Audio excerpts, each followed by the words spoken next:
như thế nào về thế hệ của các cháu em sau này.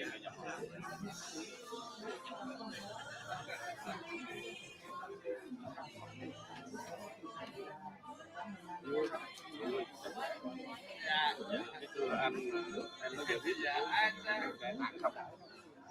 Hai chiếc xe bay nó hai chiếc xe bay chứ không mà em dùng bằng tay không, anh chỉ nào đứt tay hết trơn.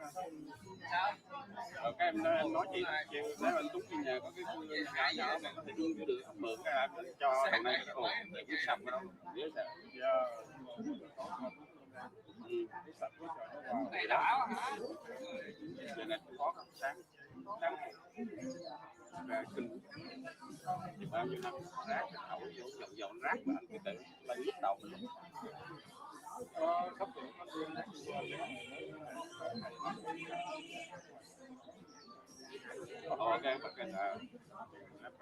cái này nữa nè, giải quyết cái cây dỡ cành lên rồi lót cành lại. Dạ cây đó làm lại cái tiêu này có tiêu đúng rồi.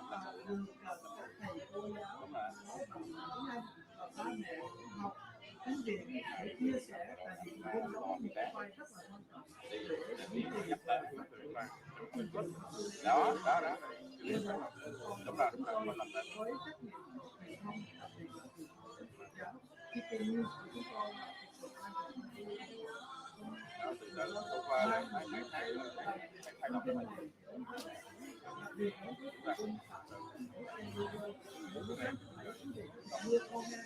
chính xác chắc đây là một cơ hội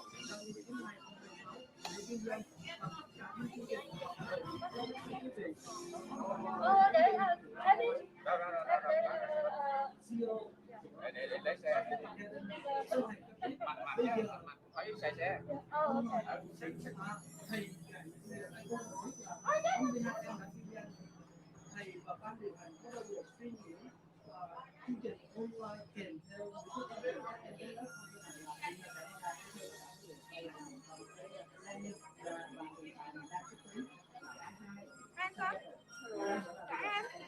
khỏe. You gonna sign up soon? In a couple years. Tiền quá, hôm nay đi rồi mai có đi nữa. Thưa quý vị ở xa của xem quý vị có thể đi dân online lúc mà giảng giảng online thì tất cả những dự án chương trình đều phát xuất từ cái và người bao nhiêu tháng như này thì cái chương trình mỗi tháng và ví dụ như bây giờ đáp ứng cho nhu cầu thì sắp tới là làm nhiều cả tháng đó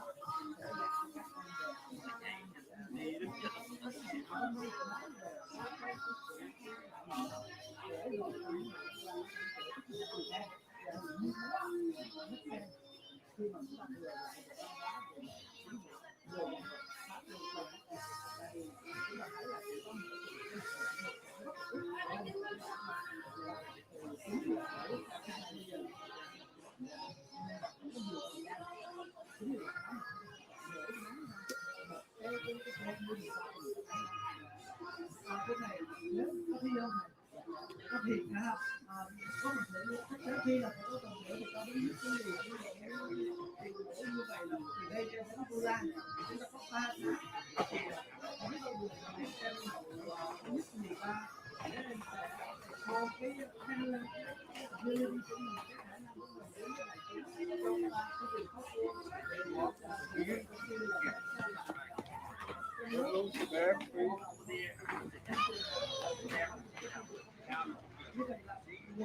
Dạ em cũng đi nói chuyện với lại mấy nhỏ rồi ra ghép thêm.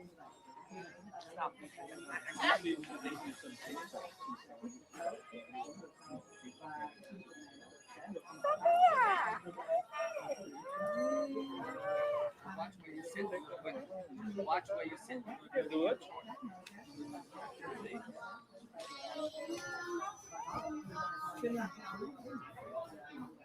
Tôi thấy là cái bước phát triển nếu mà có planning và mission và chương trình thì tôi nghĩ rằng là đây là một Chào cậu không?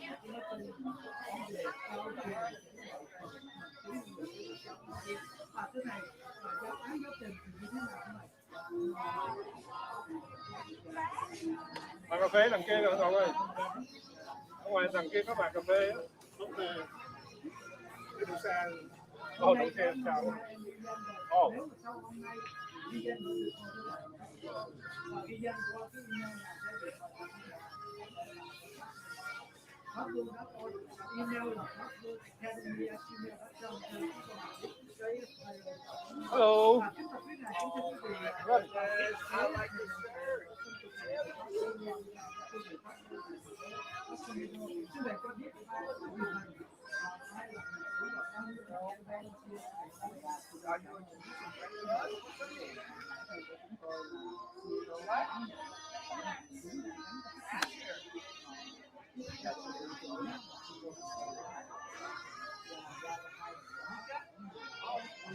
It's okay. It's okay. You can go around there and check the table. Okay. Không sao đâu.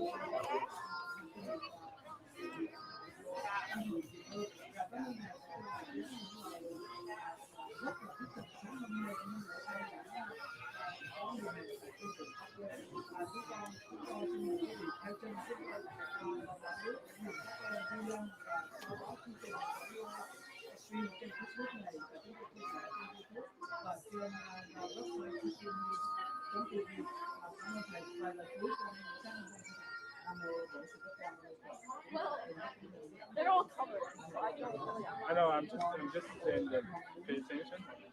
You see a kid hanging on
Nam mô Bổn Sư Thích Ca Mâu Ni Phật.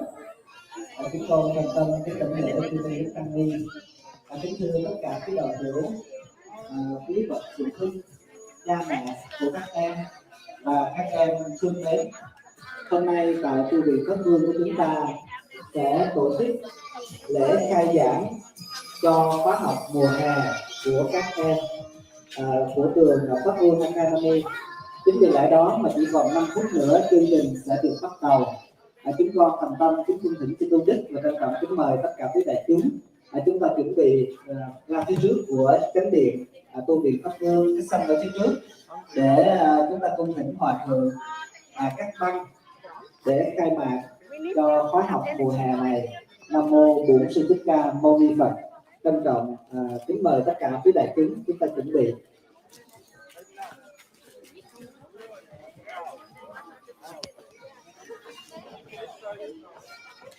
I'm going to take this check.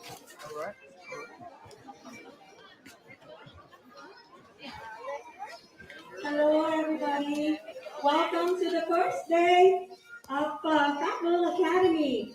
We have about 5 minutes or less until ribbon cutting time. So can you please gather around you guys?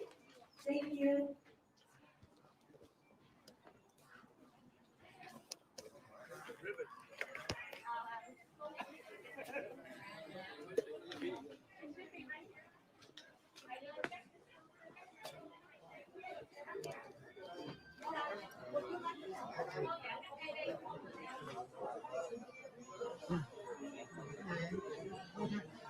Chúng con dạ. Dạ, chúng con gặp được Hòa thượng Trụ trì Pháp Vương. Thứ này hôm nay là ngày khai giảng khóa học năm 2021 với là cái người ưu tư về văn hóa, đặc biệt là thế hệ trẻ. Thầy có những cái ưu tư gì xin chia sẻ với đại chúng ngày hôm nay thì những người lễ khai giảng thưa thầy. Dạ, Nam mô Bổn Sư Thích Ca Mâu Ni Phật.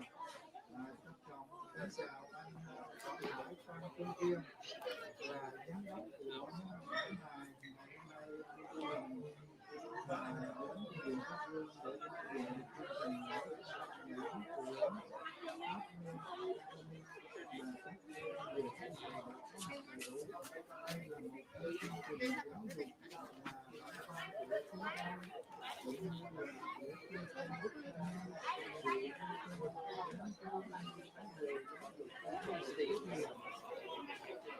ngày hôm nay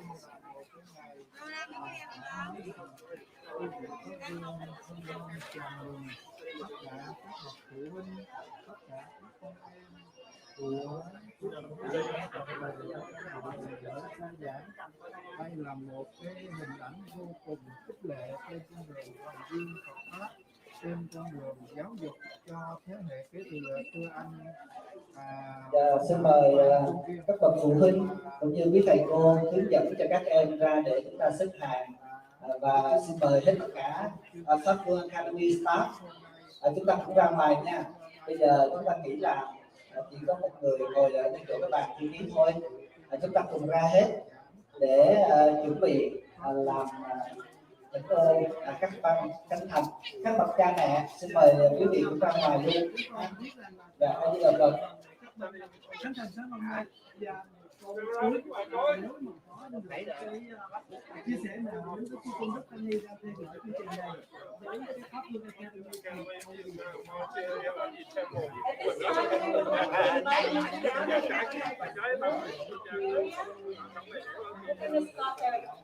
cutting ceremony. tinh thần giáo dục cho thế hệ kế thừa. Sau khi mà các bậc cha ông về khói Phật thì chính con em hiện tại của chúng ta là người nối cái vòng tay dài và dòng chảy của Phật giáo Việt Nam mãi chạy đến trong những ngày tháng ở tương lai. Do vậy, chân thành kính lãnh lễ chư tôn đức tăng ni, con hãy tham dự cũng như là ủng hộ cho chương trình giáo dục của trường Pháp Vương Academy của chúng con một cách tốt đẹp. Chân thành kính cảm ơn chư tôn đức tăng ni Phật nhiều. Hòa thượng và có vẻ ngài kính thưa quý vị, xin quý vị cùng chúng tôi theo dõi phần các ban khánh thành lễ khai khóa mùa hè 2021 do Pháp Vương Academy tổ chức tại khu vực Pháp Vương thành phố Escondido. Mọi tin tức liên lạc về Pháp Vương Academy @gmail.com. Chúng tôi xin mời quý vị cùng theo chân chúng tôi.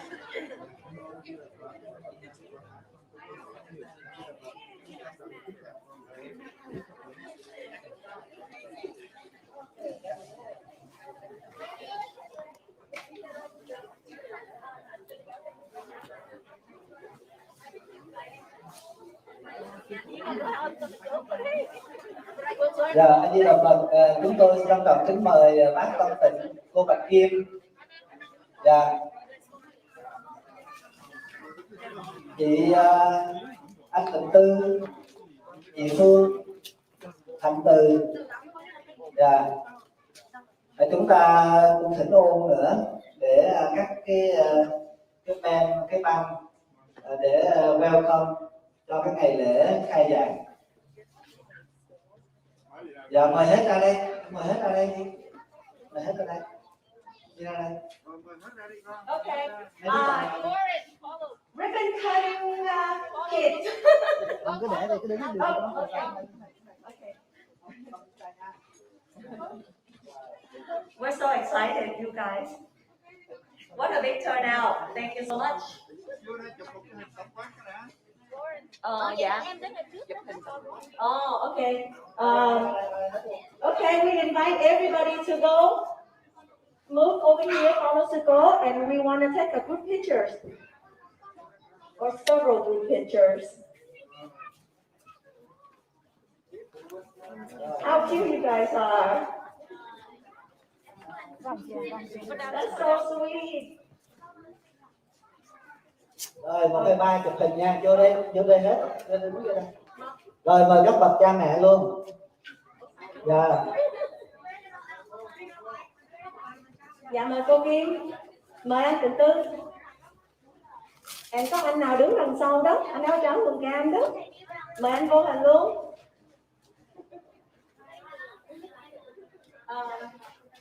Vậy là chút nữa chắc mình Smile. 1, 2, 3, smile.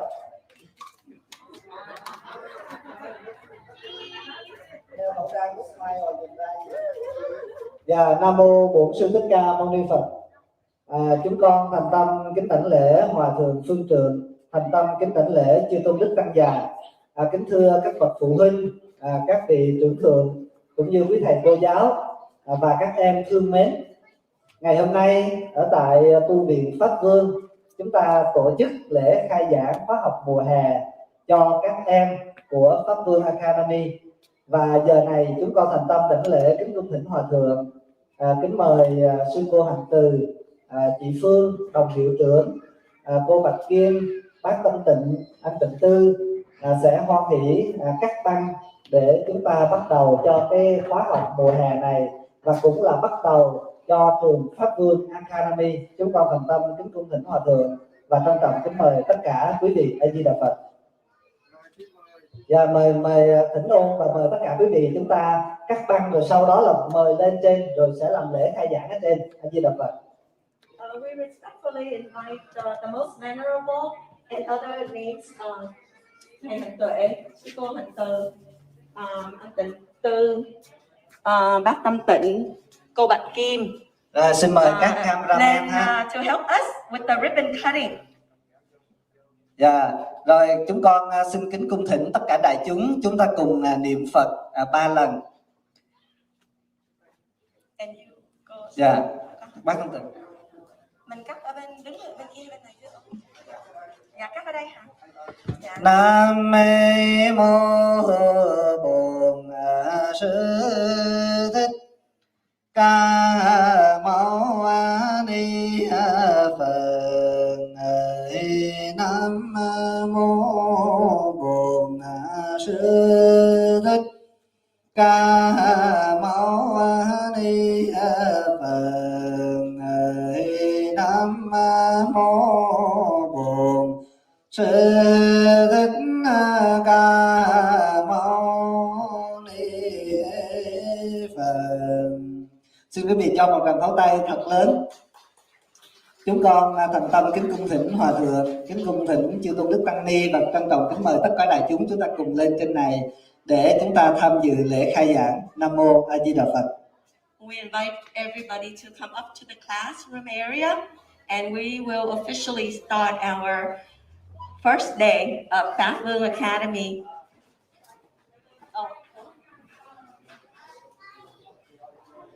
And I request the people that had taken responsibility to drive the slide bus to your station.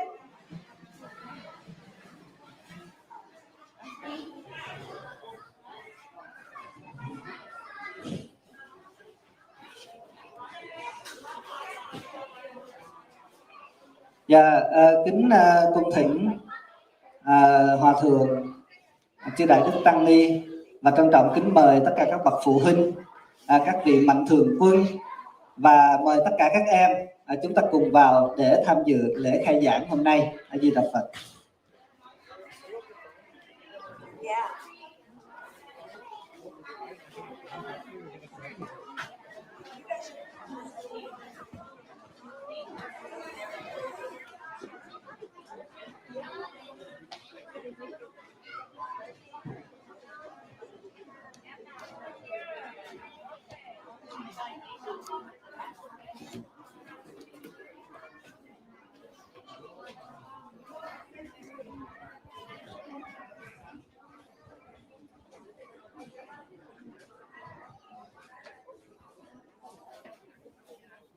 Dạ, xin quý vị kiếm cho mình cái chỗ ngồi và trân trọng kính mời quý vị an toàn.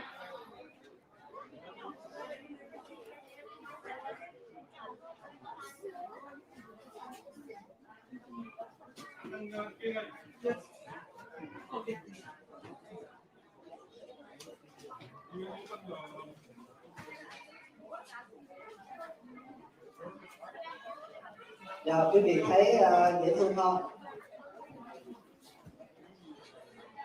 Sau gần 2 năm chúng ta bị lockdown ha, ở nhà có tiếp xúc với mọi người, mà ngày hôm nay nhìn thấy mấy em tung tăng vui chơi, các bậc phụ huynh, cha mẹ của các em, những vị volunteer đến đây để hát, làm cho chúng ta bao nhiêu cái mệt mỏi nó tan biến hết trơn, chỉ còn lại là niềm vui với các em đó thôi.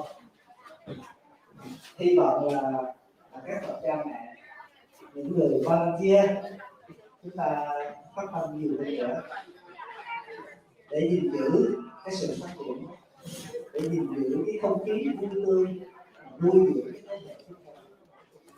Dạ. Xong chưa cô Hạnh Từ với lại chị Phương đâu? Chúng ta sẽ bắt đầu chương trình ngay bây giờ. Đây là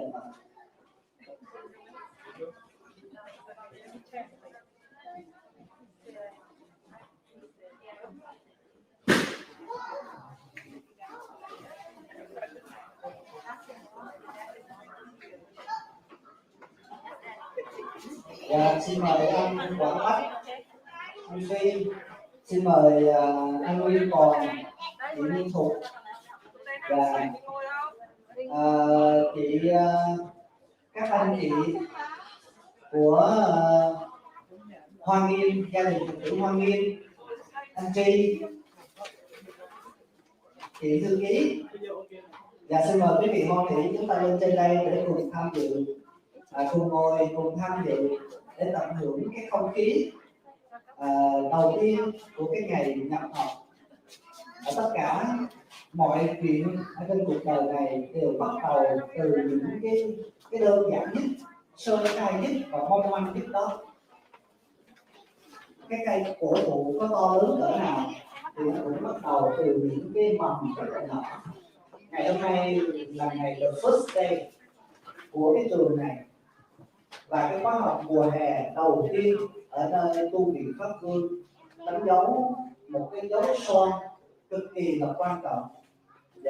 Và chúng tôi xin được trả lại chương trình cho chị Phương, pháp danh Tâm Thuận, là đồng hiệu trưởng với lại sư cô Tích Nữ Hạnh Từ ở nơi đây. Xin trân trọng kính mời đạo hữu Tâm Thuận.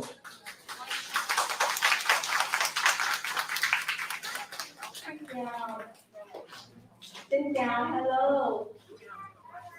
Yeah. So at the beginning of this program, we will speak two languages. I think kind of that will help me. For the most part, I'll be speaking English because that's our population here. And some of the parents I also noticed that are non-Vietnamese, so we will speak for the most part in English. So first of all, we would like to welcome, and I'd like to just recap a little bit around what our CEO just said. Every big tree starts with a little seed. And so we're very happy to see our little seeds here. So welcome. Welcome.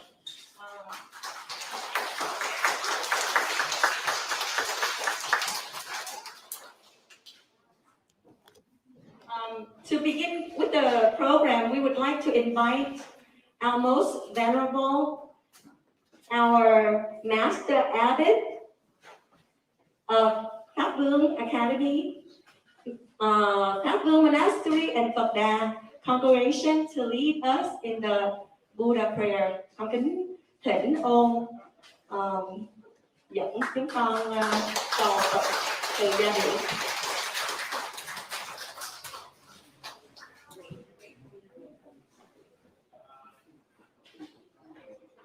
Nam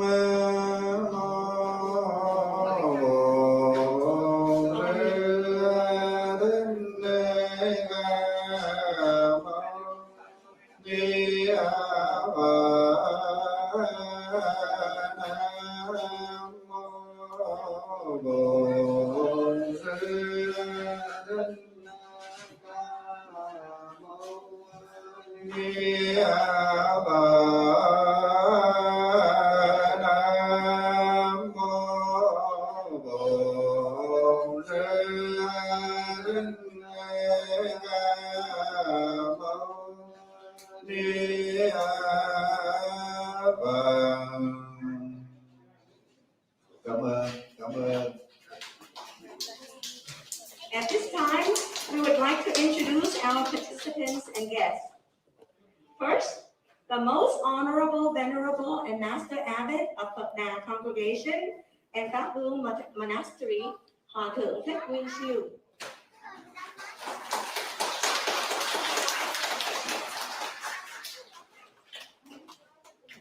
Then I would like to introduce the venerable master and abbot of Pháp Vương Monastery, also our CEO of Pháp Vương Academy, Thượng tọa Thích Hạnh Tuệ.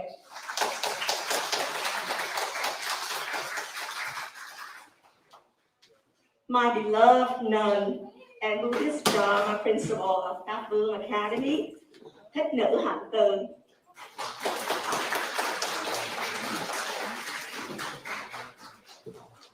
I would like to welcome members of Phật Đà Congregation and Pháp Vương Monastery. Thank you so much for showing up and supporting us today. Much appreciated.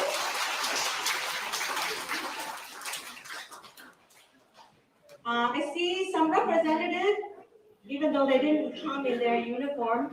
We do have our friends from Phật Đà Congregation, gia đình Phật tử Hoa Nghiêm. Cảm ơn các anh chị. Thank you for coming up and showing your support. And one of them is helping with the live stream right here.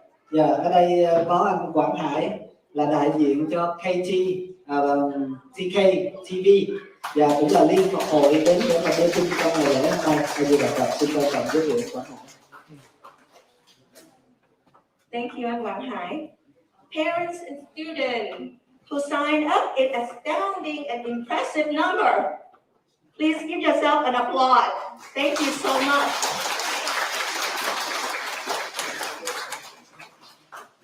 And then also friends and families who do not have children here. They're just our friends and family. When they heard about the program, they just support. They come with TVs, tables and chairs, funding to help us.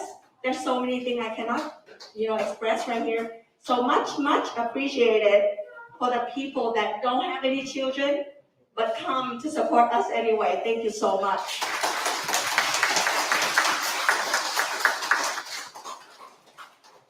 And then I would also like to ask, I didn't ask our Master Venerable if we can declare today, and all the people present here today, our founding members of PVA. Con xin kính thỉnh ôn với thầy mình có thể nhận những cái vị có mặt ở đây là thành viên của cái bằng này, tuyên bố là thành viên sáng lập viên của PVA được không thầy? You are all founding members of PVA. So overwhelmed. I'd like to give you an overall. I think as of last night, we had 53 total student register. I didn't ask the time how many. We have 2 more. So we have 55.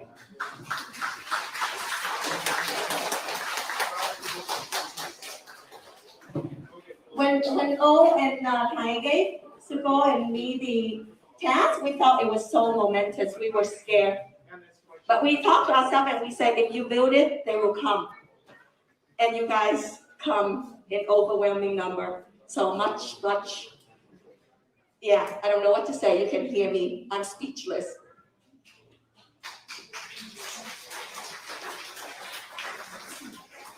And now I would like to invite our CEO and our super power master of ceremony that I'm learning a lot from, who will present to us the opening speech. Con xin mời thầy đọc diễn văn khai mạc.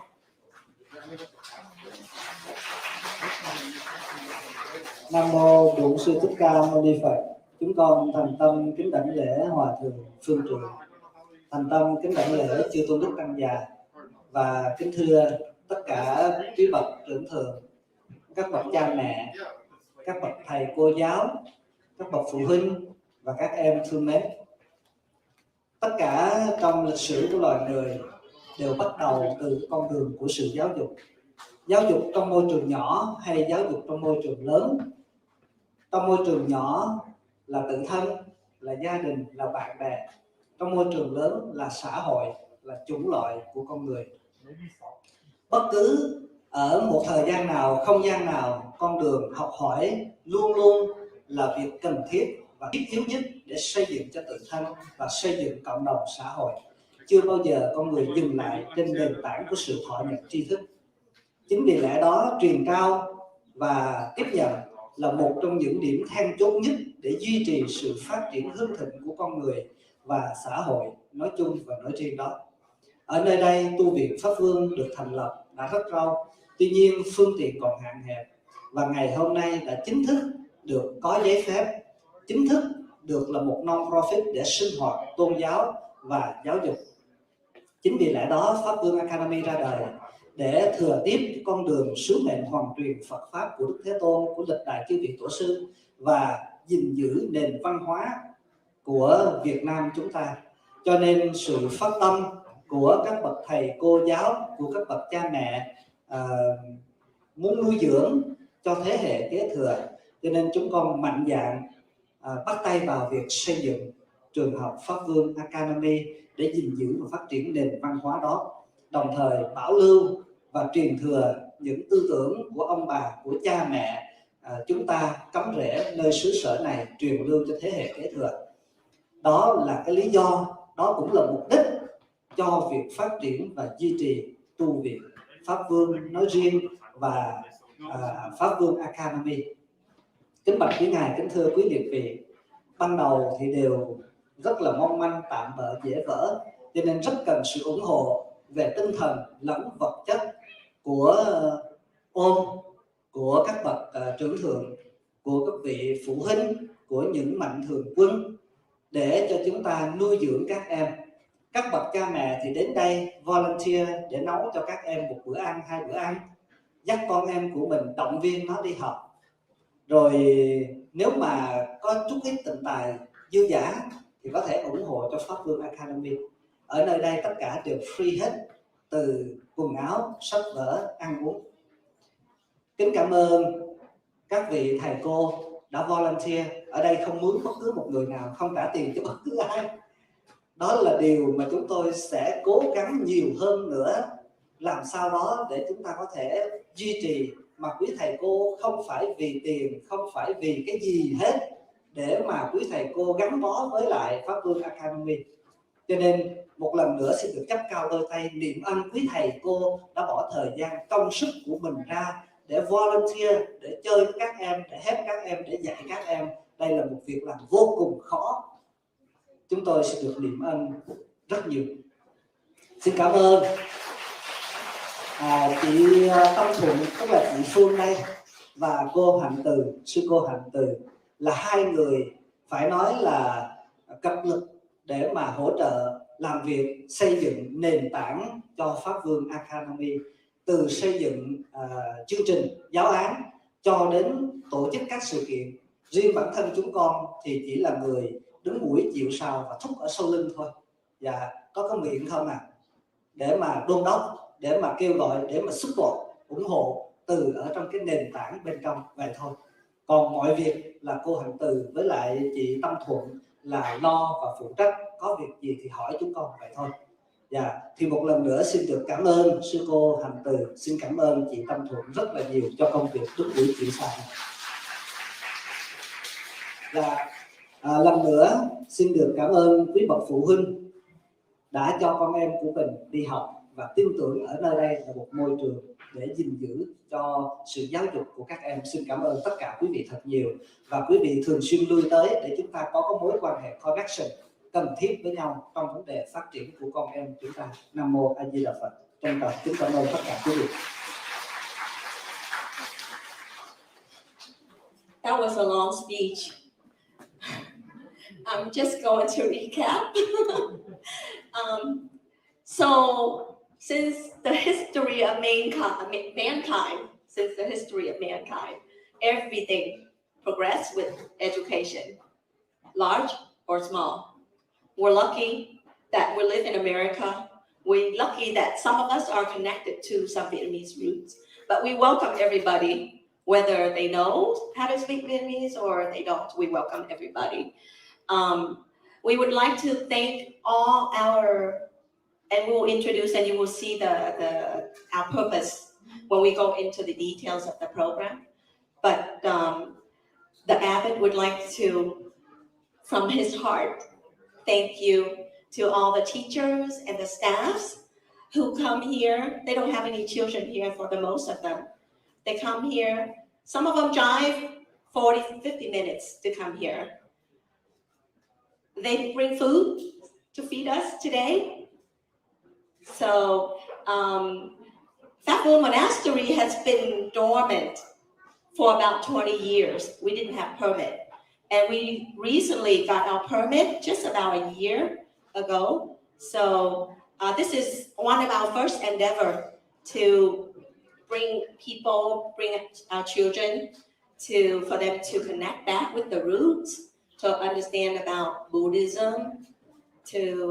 So again, I'll speak about those information in our next part. But sincere thanks, especially to the teacher and the staff and the parents, because of course we cannot have a school without children. So thank you so much for bringing your children here.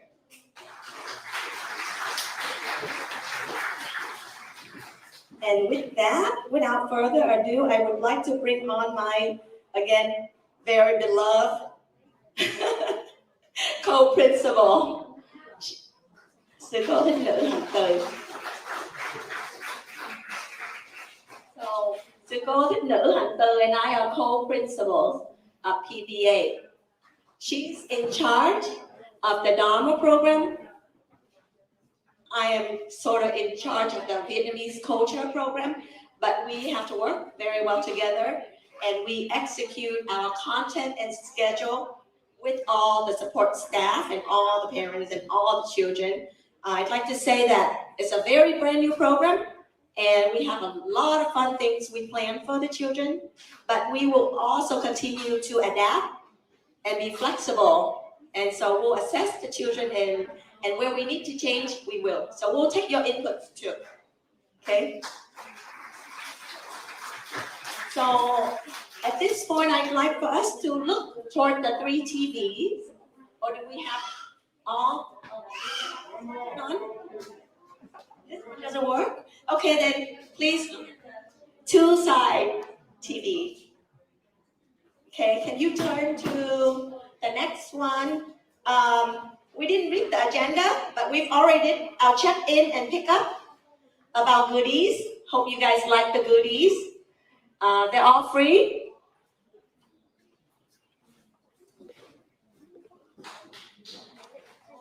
Oh, con xin lỗi. I'm remiss. I didn't know that. Con xin lỗi.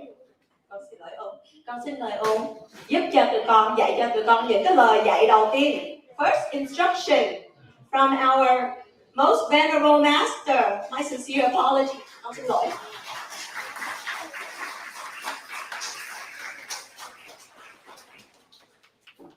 Nam mô Bổn Sư Thích Ca Mâu Ni Phật.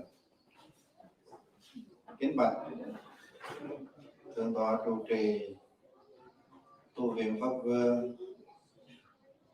Kính thưa cô Hạnh Từ, quý nam nữ cư sĩ Phật tử phụ huynh của các em, và hân hoan chào mừng tất cả các em học sinh thiếu nhi của trường Pháp Vương Academy sáng hôm nay.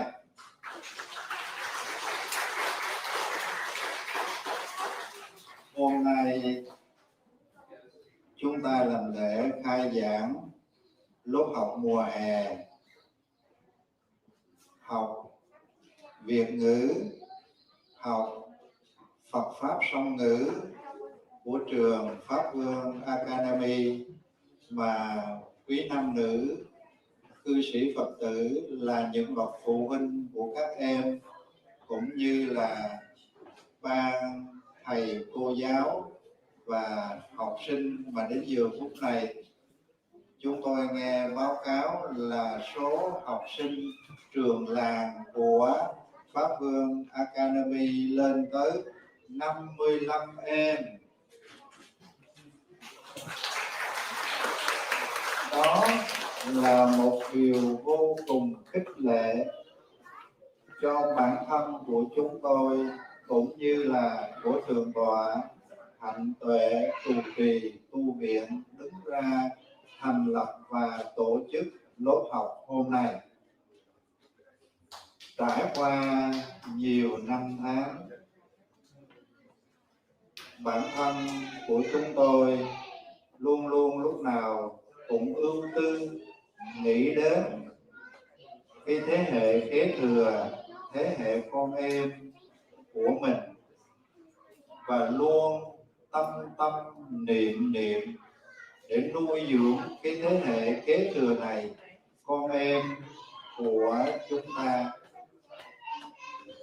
để rồi những gì mà chúng ta có thể giảng dạy tiếng Việt cho con em của chúng ta, nó học, nó gìn giữ cái tiếng mẹ đẻ con em mà ngày hôm nay đang sống ở nơi hải ngoại, cũng đồng thời cho con em của chúng ta nó học những tinh thần giáo pháp song ngữ để nó biết được đôi chút về Phật pháp, mà xây dựng cái niềm tin ở trong tâm của các em, mà cái bổn phận trách nhiệm của người Phật tử kế thừa là con em của chúng ta hôm nay. Ấy là những điều mà chúng tôi xin được tâm tình đôi chút trong buổi sáng khai giảng lớp học mùa hè của trường Pháp Vương Academy, và hình ảnh của các bậc phụ huynh, của quý nam nữ cư sĩ Phật tử bảo trợ, và những hình ảnh của các con em ngày hôm nay.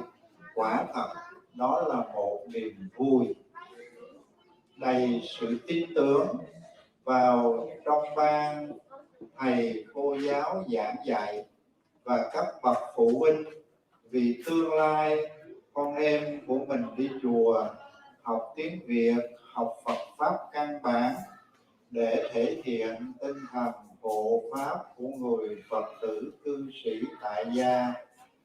Cho nên các con có biết không, tự dưng sáng hôm nay bầu trời của tu viện Pháp Vương tươi mát, tự dưng sáng nay khung cảnh của tu viện Pháp Vương lá hoa tươi mát, và ghi đậm nét của con em chúng ta ngày hôm nay. Cho nên một lần nữa thầy hân hoan chào mừng tất cả các con em của trường Pháp Vương Academy, và kính chúc cô hiệu trưởng, ban thầy cô giáo chân cứng đá mềm để giảng dạy cho con em, và hân hoan chào mừng và kính chúc tất cả các con luôn luôn thể hiện cái tinh thần học hỏi để trở thành một người học sinh tốt của trường Pháp Vương Academy. Và nhân ở nơi đây thầy xin gửi đến một chút để trường làm cái ngân quỹ lo cho các em cơm ăn nước uống, và thầy xin hứa là tiếp tục bảo trợ cho lớp học này mãi cho đến khi nào mà con em không còn đi học nữa, và trường đã hoàn thành cái bổn phận trách nhiệm trên con đường hoàng dương Phật pháp. Còn nếu mà ngày nào mà con em còn đến tu viện Pháp Vương tham dự lớp học của cô hiệu trưởng Tâm Thuận dưới sự giảng dạy của sư cô Hạnh Từ, và người mà dẫn đầu tức là cái cô chim đầu đàn đó hướng dẫn tất cả các con em về ở nơi đây để học, thì ngày đó thầy vẫn tiếp tục bảo trợ cho các con em có đủ mọi phương diện về vật chất cũng như tinh thần. Nam mô Bổn Sư Thích Ca Mâu Ni Phật. Thầy xin gửi đến cho cô hiệu trưởng, cô Hạnh Từ nhận chúc cái tấm lòng của sư phụ, và trong tương lai thầy sẽ tiếp tục bảo trợ nữa. A Di Đà Phật. Đây là một hình ảnh vô cùng tốt đẹp. A Di Đà Phật. Kính mời chị Bạch Kim. Dạ, Nam mô Bổn Sư Thích Ca Mâu Ni Phật. Chúng con kính thăm tạ ôn, và chắc chắn là ôn sẽ hỗ trợ cho Pháp Vương Academy nhiều nữa. Chúng tôi đã được nhận sự hỗ trợ của cô Bạch Kim là 500 đồng cho Pháp Vương Academy. Chúng tôi có nhận được của anh Trịnh Tư 200 đồng. Xin cảm ơn anh Trịnh Tư. A Di Đà Phật. Dạ, và chưa hết, quý vị nào ủng hộ nữa thì xin ghi danh cái bàn ở sau lưng đó nha. Dạ, xong rồi các em đó sẽ cho Hạnh Tuệ biết để Hạnh Tuệ announce trong cái ngày lễ hôm nay. A Di Đà Phật. Càng nhiều càng tốt, không có giới hạn. Dạ, A Di Đà Phật. We're very sincerely happy to receive our very first red envelope of fund contribution from our most venerable master. He very quickly he said the monastery is alive today with the presence of our children, and it seems like all the leaves and flowers, everything is blooming today because of your presence. And we also were happy to receive the fund support from Miss Bạch Kim and anh Tịnh Tư. In a little bit, we have a different list. We'll get to thầy để thầy đọc tiếp. Okay. Did you want to say something, Siko? Okay. Now I would like to go ahead and proceed with our details of the program. So if you could go to the next slide, I invite Siko Hạnh Từ to read PBA Pháp Vương Academy's purpose for us. Nam mô Bổn Sư Thích Ca Mâu Ni Phật. Kính bạch trên sư phụ, thầy và quý phụ huynh. Dear students, we only have please hang on just 20-25 more minutes, and then we're gonna eat. Okay? I know you trying to hold it in, sit still. So we are very proud of you. So just quickly, we're gonna go over the program of our school for the summer. The PBA purpose is to impart and illuminate the teachings of the Buddha as practical guidance and sound advice that can be applied in developing right attitude to manage the complexities of modern life. The second is to preserve the Vietnamese language and maintain Vietnamese culture and customs. It's very important, as most venerable and Thai mentioned about.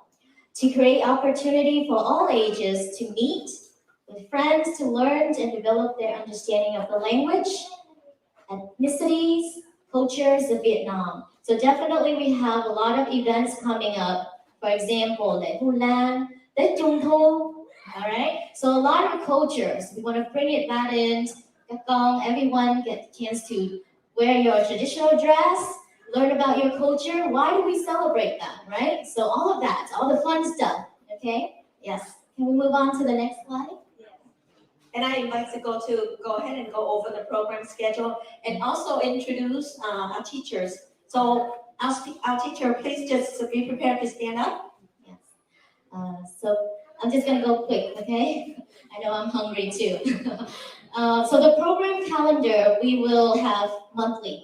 Every month we have, for example, every month we have a theme. All right, a theme that we focus in Dharma class, in Vietnamese class, as well as in art class. So all theme focus for that month. So for example, 9:30, Tai Chi class. So I would like to introduce instructor Ngao. He's our photographer as well. So definitely 9:30, when you come that early, we all need to breathe that fresh air around us, right? To get started for the day. So 9:30 is very important. All our youth, we've been locked up in the house for too long. So definitely that hours, 30 minutes is very important. All right, we need to get all that positive energy in our body. Okay, 10 o'clock is when meditation sitting. We can do walking meditation around here. We're gonna do a slight in English chanting, in English, so that way các em understand what are the parents chanting at home, so they understand here as well. It will be in English. Then we will have a short story, a meaningful short story. We're gonna break it out into groups, so that way, based on the age, within that group, they understand the story and they share, discuss amongst the group. So it's a Dharma class, so Dharma discussions, and then we have question and answer. That way, we help them interact and learn and share what they learned from the Dharma class. Okay. Next, we have lunch. It's from Vietnamese class. Vietnamese classes, we have about 5 to 6 classes separated by age group. So, I'm sorry, I'm gonna go back. To the Dharma I will handle the Dharma class, and cô Ngân, không biết cô Ngân có ở đây? I saw her earlier. She's somewhere around here. Cô Ngân và thầy will also teach a Dharma class, but focus for the parents who volunteer here at that time. Not only we teach the youth, but we also thầy will share with the teachers and the parents as well. So that 30 minutes is very important. Whatever we share with the youth, we also want to share with the parents. So it will benefit everyone. Và sau đó is Vietnamese classes. Vietnamese class is from 11 to 12. So có cô Hạnh Từ, chị Nhà Ái, anh Quân, anh Khoa, cô Phương, anh Duy, chị Nhi. Và chị Phương nữa, we have Phương 2, Phương 3, 2 or 3 in here. So, she's here, wonderful. Yeah, chị Phương. She's a parent, but she wants to volunteer to teach as well. So that is our teachers. Next, we have lunch. It's from 12 to 12:30. After that, các em will learn to wash the dishes. So if they can do here, they can do it at home, right? So we want to help các em to do chores around the houses, right? So, but they will have fun playing with the water for sure. We will help the little children, so don't worry, parents, don't get your heart all pumped. And then next is we have art classes. This is creativities. Cô Thủy, cô Khanh, cô Thủy Tiên, chị Nhà Ái will handle the art classes. And then after that, from 2 to 3 is free time, because a lot of our youth, when they get comfortable here, they want to have some time with their friends. Right? So that is the time after class they can hang out, they can play games, badminton, ping pong. We will buy more activities, games here so that they can play outdoor activities. Next slide. Yeah, chúng con cố gắng lắm để đi nhanh. Yeah, I think I do see restless children. We also prepare to send the slides out. So in the interest of time, maybe do we want to go over the slides? It's okay. Yeah, so we'll skip the slides, but we'll send the slides out for you guys to have info. And I can just touch briefly on the Vietnamese program. The Vietnamese program, if, I don't know if any of you here speak a second language in a country that you don't live in or never were born in. That's really hard. So we'll try to make it really fun for the kids. We have singing. We will do a lot of singing for the kids. Little verses where they can learn words. We will do a little bit of ABCs, but only so that they can recognize the letter and recognize the word. And we'll do iterative of the tonation, because Vietnamese has, for example, na na na na na na. The kids can't tell the difference. So we'll go over that over and over just for fun. We won't focus on that.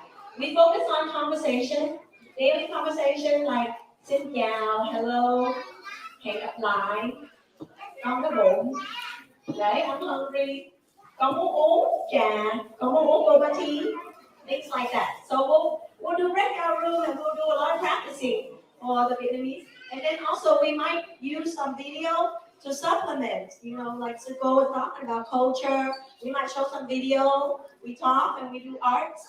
The theme, will be very connected so that we let our kids have fun and learn. They won't even know that they're learning, right?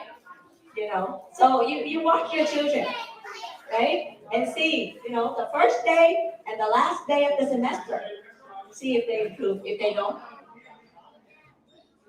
they don't, come give us some feedback, tell us how to improve. Okay, next slide is the art and craft. So we had said that we will skip over. We'll send the slide out so you will follow, but it's basically we'll think and we'll help the kids stimulate their minds. Next slide, please. Okay, come, sư cô. I invite you to talk about the school policies. All right, school policy. Must register and sign liability waiver. So definitely all our parents already signed it online, or we also have a paper version. So thank you for doing the online registrations. We have that. Disclose and provide allergy plans. So if our children have any kind of allergy like peanuts, butter, or anything like that, please let us know. Sign your child in and out. So definitely here we have 9 acres, right? So definitely when you come, please check in. And when you come and pick your child up, please check out with our administrators, which is Go Khăn or Go Thủy Tiên. Join the program from start to finish, 9:30 to 2 p.m. To make this program work, to gain the positive from physically, mentally, emotionally, all of it, we encourage các em to join from 9:30 to 2 p.m. However, for the children that under 6 years old, due to their age, very young, we make it exceptional for the children under 6 years old only, which means they can pick just Vietnamese class, an art class, or just Buddhist class. That's fine. Just let us know, but you have to stick to the program so we don't have to find you like why you're not here this week and then you show up to another class. So make sure you pick the program appropriate for children under 6 years old. All right, please let us know that. You can email to us or you can come to class and just let us know. Thank you so much. Next is 4 consecutive absence may be cause for terminations. Well, it doesn't have to be like that, but we hope because definitely we all here as volunteers, so please treat us just like they are going to school, just like their regular school. That's the only thing that we expect is for them to show up and to be present and to be active and interact with us. That's all we want, right? Yeah.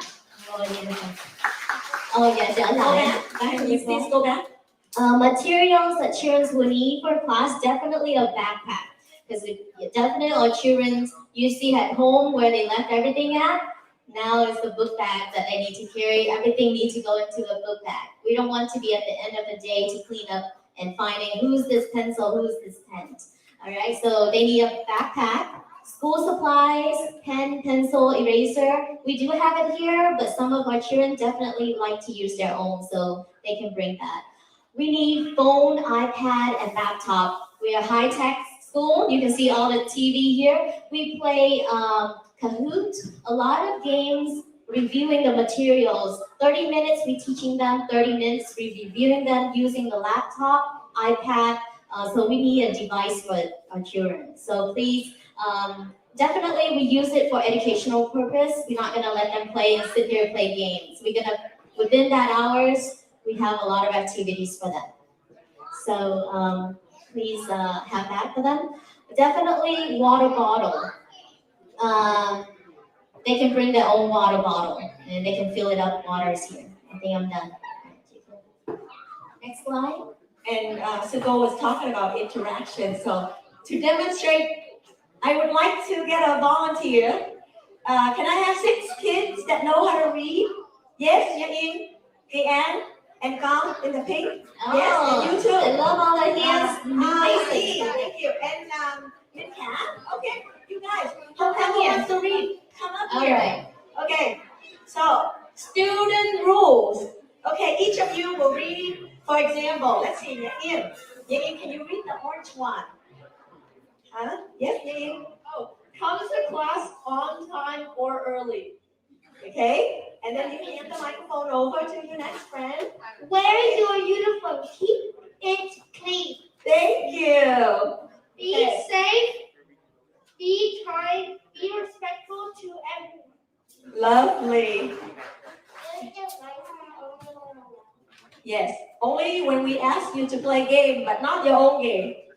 Okay. Keep the classroom and the monastery clean. Yes.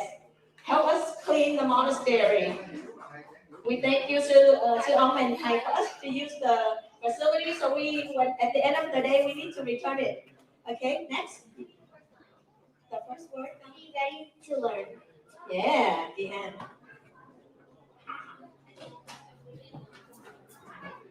Believe in yourself. Okay. And you? Okay. Oh, that's okay. Be happy. Be happy. Okay. You pick anything.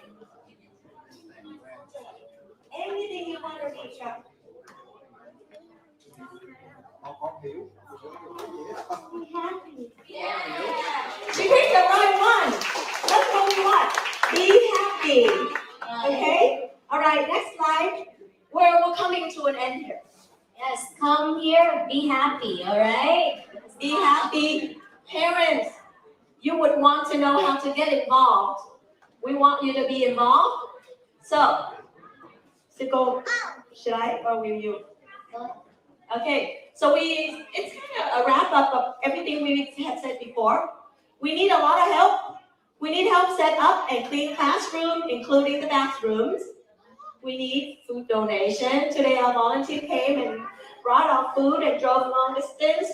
Eventually we would love for parents to come with help, and there will be sign-up lists and things like that.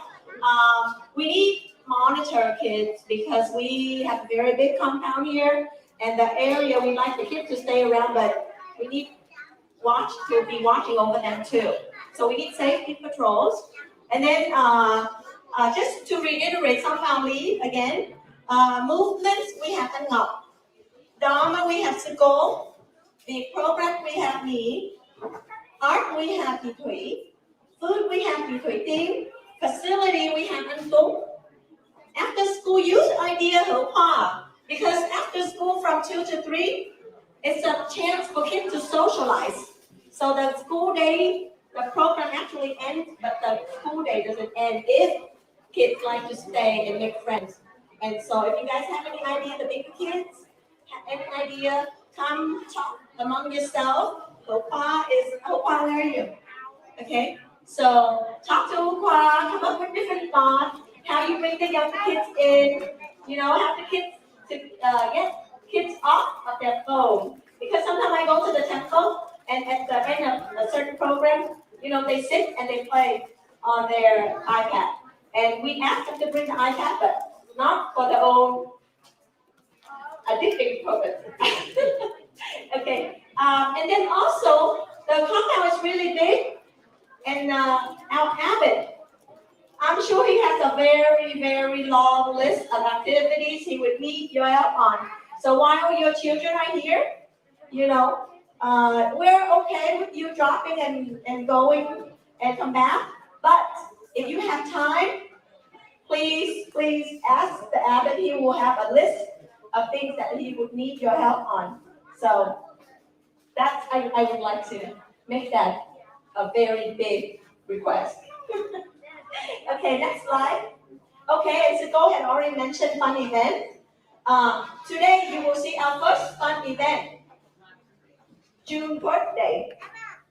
Who in here? Right now we only list for the young kid. We only have one kid that has a June birthday. But every first Saturday we will celebrate June birthday. So we have cake down there. When we come down there, we'll sing. And we would like to invite the adults who have a June birthday to go up and we'll celebrate you too.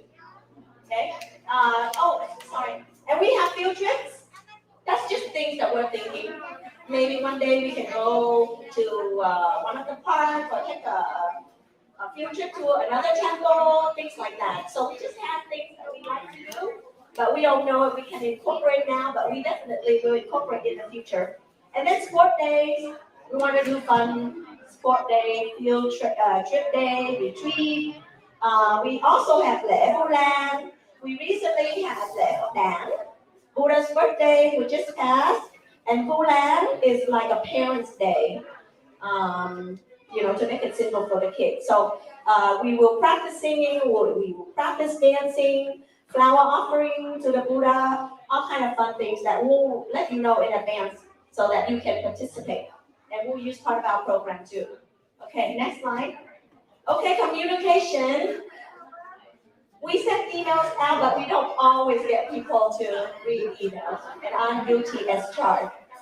So we would like for you to download Viber. If you haven't heard of it, go on the app, your phone app or whatever, download the Viber, and we will create groups, and you will get notification. And that's how we will communicate with you. Can I ask one quick question? Yesterday I sent out a mass text message. How many received the text message? Okay. Oh, okay. So all the parents received them. But please download Viber. I think that Viber is very easy, friendly user. You can download that. We can convert it over to Viber. Yeah. Thank you. Okay. Next one, Sigal had already talked about check-in, check-out, so we won't talk about that. Should we skip the questions? I think we should. Just a quick. Actually, just in hand raise. Sometimes parents do have some concerns. We did mention that during this time it's still COVID times. So some parents mentioned, should the students still wear masks? Like you see that at the table, we have hand sanitizers and wipes. All of that's ready for our students. We do have that provided here. We encourage that all our students, if you haven't vaccinated yet, please do as soon as the county or let us. But do come with your mask on, and if you can carry your own hand sanitizers to, use them daily. Okay. Anything else that should we go? Yeah.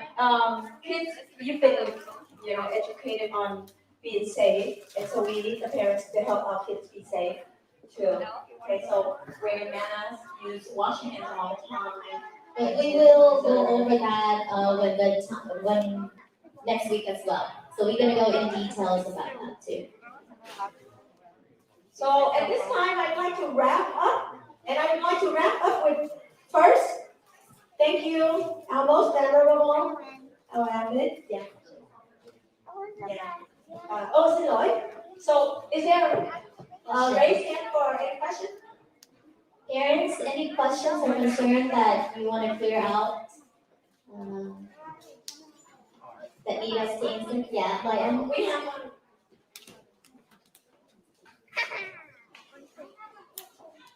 Yes. Oh, we also have a key question. Hi everyone, my name is Nam, and my daughter is Bailey. My question is, if there was an accident or injury, what's the first protocol?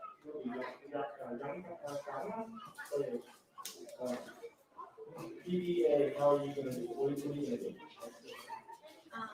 So we do have a waiver that you sign, but to address any accident, the waiver say that you give us permission to, of course, we'll contact you first, but if we cannot contact you, we will do what's best for the child's interest. So that's what your waiver is, for us to send the kid, call an ambulance, send the kid, or take care of it. On the compound, we will have, First aid kit.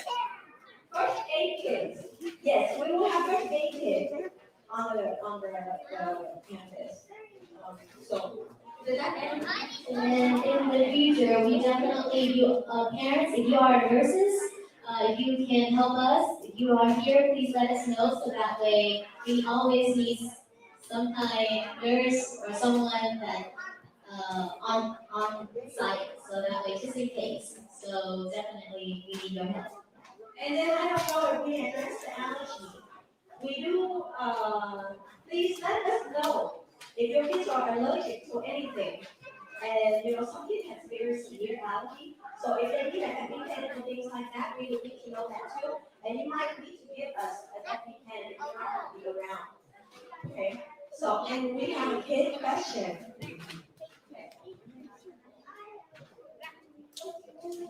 Ồ, giỏi quá, sao biết gì?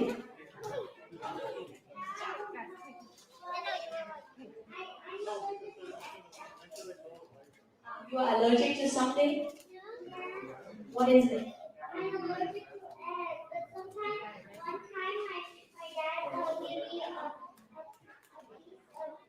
of banana, and then when I ate it, I can't breathe, and then and then my dad had to be to a doctor, and then when it was over, I wasn't good. Wow, okay, I've seen that. My daughter also has that. She eats and all kind of things cause her to have bugs. So I was her straight ma'am. She said she has allergy against egg. So any allergy, let us know, and we'll try to inform the food preparer. Okay, and we'll take a couple more kids' questions. I love kids' questions. So I have 2 questions and 1 comment. My comment is that I'm allergic to those shells, or like the chew.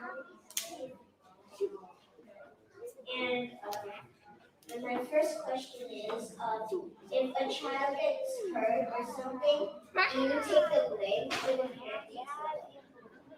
Okay, we don't want to blame us. Dạ, A Di Đà Phật. Kính thưa tất cả các vị, kính bạch cô.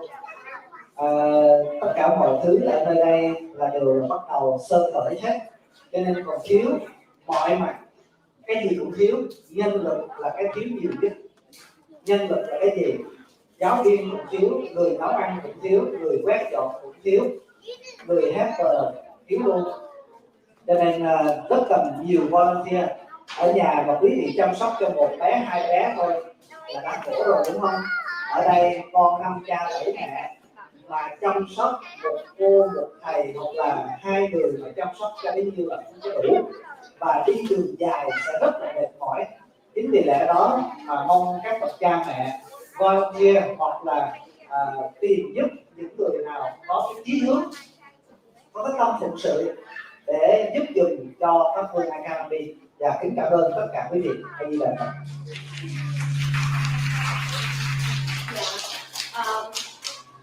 I'm just using the speakerphone to speak to our food preparer down there.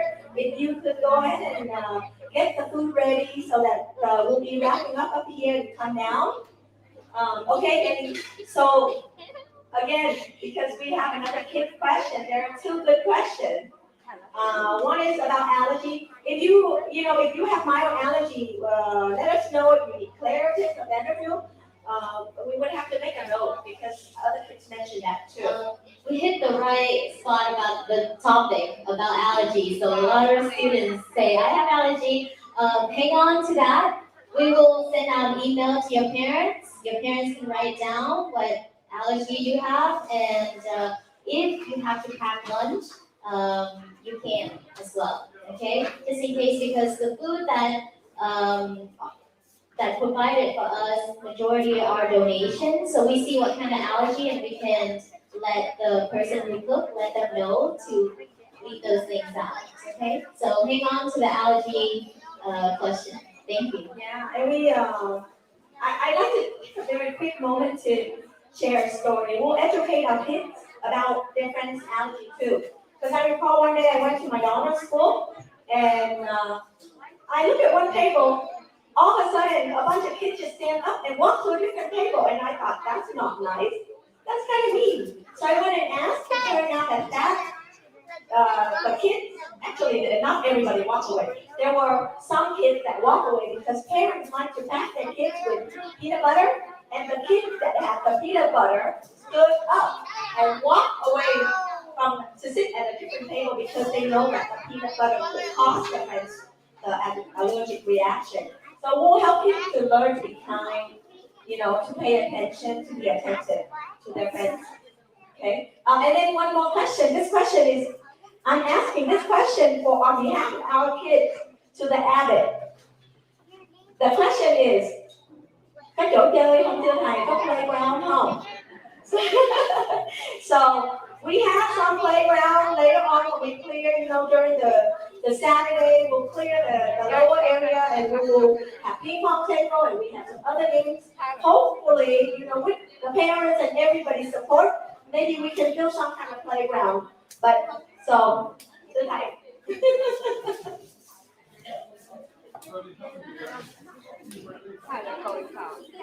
Dạ, Nam mô A Di Đà Phật. Kính thưa tất cả các bậc phụ huynh, chúng ta chỉ sợ chúng ta không có tiền thôi nhé. Cái đó là cái big problem. Dạ, chúng tôi đang design và nhờ anh Tuấn đã vẽ xong cái máy cho cái sân Phật Bát La Hán. Vẽ đã xong rồi nhưng mà chưa có tiền để làm. Bây giờ muốn chơi thì có tiền và chúng ta làm được. Và đã có bản vẽ rồi và đã có planning cắt cây này, làm lại cái sân đó cho level cho các em chơi. Nói chung là planning là có hết rồi, quan trọng còn lại là tiền. Vậy thôi. Dạ, quý vị yên tâm nha, từ từ sẽ làm tới. Đi gặp mình. Yeah. Dear students, if you need to use the restroom, right now is a good time. There's 4 restrooms. If you go down, it's on the right side. Okay, the restroom is right here next to the main hall. Everyone is trying to set up the lunch table for us. So right now, just hang on tight. Once we go down there, we're just gonna eat. That's all. So I got 2 directions. One from to go. That was her very nice way to say we need to stop. But the one kid came up. You know what she said to me? Sao cô nói lâu quá vậy? Again. Okay, baby. Okay. Con cần đi restroom, sao cô nói lâu quá vậy? Cô xong rồi. Cô xong rồi. Okay. Cảm ơn, thank you. Okay. Yes. Oh, can one of the keep kids down? Okay. Rồi bây giờ con xin thành kính tri ân ôm thầy, sư cô, tất cả các cha mẹ, tất cả các học sinh. Thank you. Break? Take a break? Yes, we are done. We get downstairs, you go use the restroom. We will eat. And then after, if you guys are still around, we can take a walk up to the fruit area. We can do a little tour.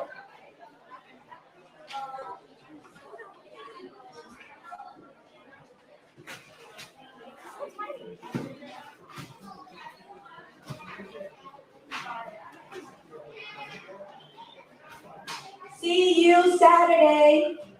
See you Saturday, but don't leave without eating. Don't go Dạ, home mời tất cả. We invite everybody to stay with us and have lunch. But our program is essentially over, I think. I will turn over to Suko because I have no more audience here.